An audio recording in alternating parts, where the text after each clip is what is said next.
Ajeekota oromo garaan koona laalate sanyii taaddasaa biirru mucaa rabbi jaalate wayii leenca oromo katiinni galaafate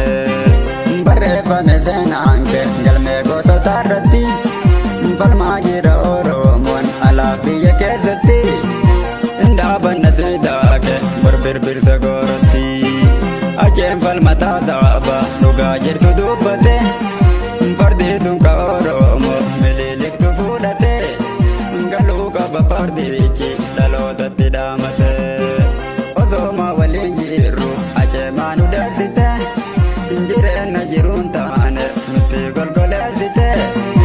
addaan baane gargaari garaa nu madeessite akkaatiin awwaalaanne birraa nu fageessanii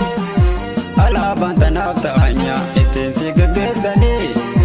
duguugaa sanyii beetu kanaan mirkaneessanii abbaa keerra oromo jawaarii nu kaamsite sabboontota oromo hidhaatti ol saamsite abdii biyya koo geerroo rasaasaan irraarsite injiirrattu fi biinne naftanyoota faarsite.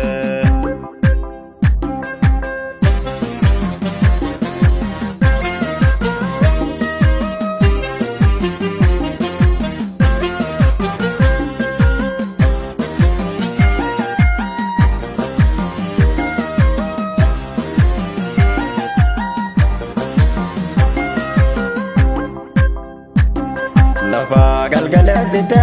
qabsaa'ota oromo walitti qindeessite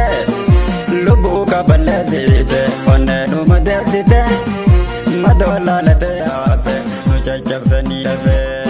lafa galgaleessite qabsaa'ota oromo walitti qindeessite